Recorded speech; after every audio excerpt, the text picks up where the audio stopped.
Fadjet, c'est l'été en Lorraine. 2 jours à célébrer le bien-être intérieur et l'harmonie avec la nature, ce sont les rencontres d'écologie humaine qui vont avoir lieu les 1er et 2 juillet sur la colline de Sion. Isabelle, bonjour. Bonjour Yves, bonjour Radio Fadjet. Alors ce rendez-vous est porté par l'association Jardin de la Zabelle et la Cité des Paysages, c'est ça ? Oui, voilà, pour la 5e année consécutive depuis 2019, on a une convention, notre association et la Cité des Paysages, qui est donc un site du Conseil départemental 54. Et on co-organise, c'est-à-dire que l'appui du Conseil départemental est phénoménal puisque c'est la logistique matérielle, électricité, les barnums et puis bien sûr tout le plan communication aussi, flyers, programmation, papier, internet, etc. Et nous, on arrive avec notre vivier de partenaires. Exactement, donc sur ces 2 journées, ça commence le 1er juillet à 14h, c'est des rencontres d'écologie humaine. Est-ce que vous pourriez nous définir l'écologie humaine ? En quelques mots, l'écologie humaine, c'est un concept qui n'est pas Isabelle Hameau, si vous le trouvez sur Internet. Ça considère que votre corps est le premier écosystème dont il faut prendre soin, et ce par l'alimentation, des pratiques éventuellement corporelles, physiques, etc., mais aussi la connaissance de ses émotions. Enfin bref, voir votre corps comme un écosystème, ça veut dire que si tout va bien, on a beaucoup de vivants en nous, les virus, des bactéries, qui normalement, quand tout va bien, font que vous êtes en bonne santé. Et puis après, bien sûr, l'écologie humaine, une fois que votre corps va bien en dedans, vous invite bien sûr à interagir avec l'extérieur. Et là, c'est tous les items de la transition écologique tels que les a définis Rob Hopkins en 2005, c'est-à-dire bien sûr la culture, le lien avec la nature, tout ce qui est maraîchage, culture, mais aussi l'éducation, le transport, la mobilité, l'énergie, etc.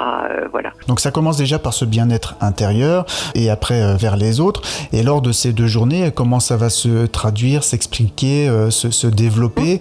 Il va y avoir des exposants, des ateliers. Expliquez-nous un peu qu'est-ce qu'on va pouvoir vivre sur place. En fait, je vous disais donc à la Cité des Paysages, c'est notre 5e événement, mais en fait là ce sera aussi le 12e qu'on organise. Donc notre petit concept, initié en 2017, a déjà un petit peu été expérimenté dans d'autres lieux en co-organisation avec d'autres ateliers, et c'est toujours construit sur 5 verbes piliers: accueillir, vendre, informer, expérimenter et exposer. Alors accueillir, ça c'est nous, c'est pas juste dire bonjour, mais déjà c'est accueillir des gens qui sont souvent là que pendant un temps éphémère de 2 jours. Vendre, c'est tout ce qui est marché de producteurs locaux, créateurs et créatrices bien sûr. Informer, c'est des conférences, alors on appelle ça plutôt papotage parce que le mot conférence est un petit peu pompeux, presque universitaire. Donc là, non, on est soit bien sûr dans la grande halle avec tous les moyens techniques de la Cité des Paysages, mais ça peut être aussi un petit cercle de chaises assis dans l'herbe. L'essentiel, c'est les mots partagés et les questions-réponses échangées avec les gens, puisque ça s'appelle bien des rencontres. Donc ça, c'est pour informer. Et puis expérimenter, et ça, on y tient très très fort, c'est proposer des ateliers de pratique qui durent, là, sur ces 2 jours-là, 45 minutes et qui sont bien sûr d'entrée libre pour que chacun puisse mettre les mains dedans. Voilà. Ou alors, si c'est des pratiques corporelles, les expérimenter un petit peu pendant 45 minutes. Par exemple, si je vous dis Qigong, vous avez peut-être entendu le mot là, mais vous savez pas trop. Oui. Alors voilà, et venez essayer pendant 45 minutes et puis après, vous poserez des questions à l'animateur ou l'animatrice. Et puis, si ça vous donne envie, vous trouverez peut-être un praticien dans votre secteur. Et puis exposer, le dernier verbe est très très important aussi pour nous, c'est tout ce qui est les démarches artistiques. Et on a des performances artistiques diverses, musique, danse, mais aussi pourquoi pas photos, etc. Donc des temps de rencontre pour et pas seulement se dire bonjour, vous l'avez dit, vraiment pour aller à la rencontre des autres et à la rencontre de ces pratiques, de ces expérimentations qui peuvent être faites sur ces 2 journées. Cette année, chaque année d'ailleurs, il y a un thème qui est retenu. Cette année, c'est l'eau qui a été choisie, l'eau durable. 3 petits points. Oui, malheureusement, de circonstances. On est quand même en mode canicule et sécheresse depuis maintenant plusieurs années.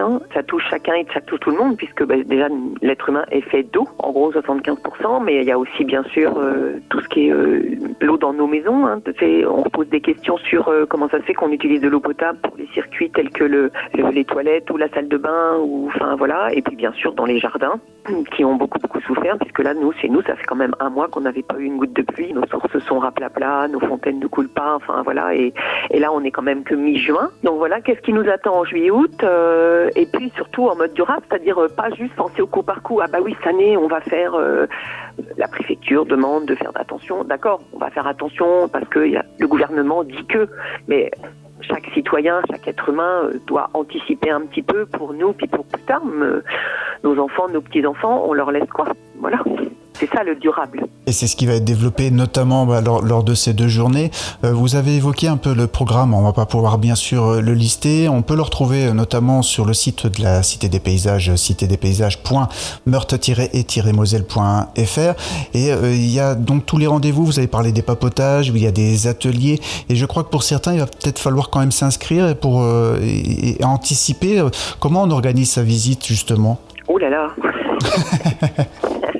Alors moi j'aime bien le 50-50, c'est-à-dire organiser 50% de votre visite et puis laissez-vous porter par la multiplicité des choses qui vont être là, parce qu'en fait on est quand même une 50aine d'exposants ou animateurs divers et variés.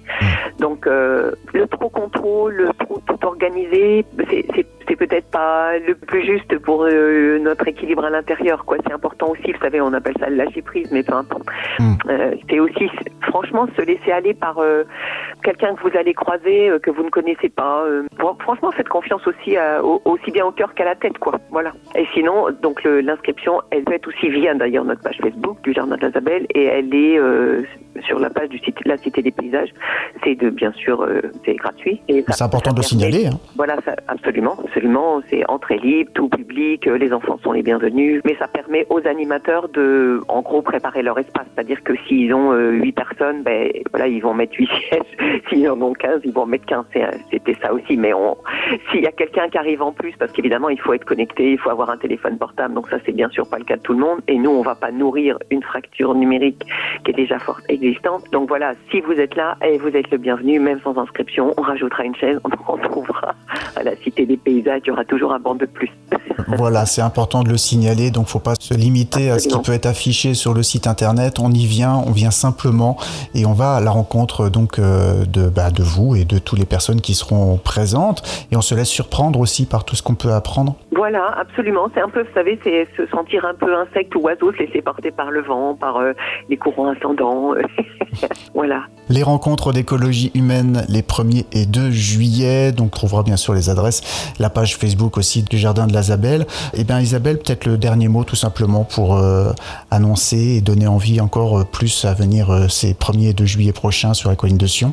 Eh bien, il y a un chouette spectacle le samedi soir pour boucler la première journée et inviter peut-être à regarder la nuit là-haut, les étoiles sur la colline de Sion avant d'aller vers la 2e journée. Merci beaucoup Isabelle. Merci Radio Padgett et merci Yves. À bientôt.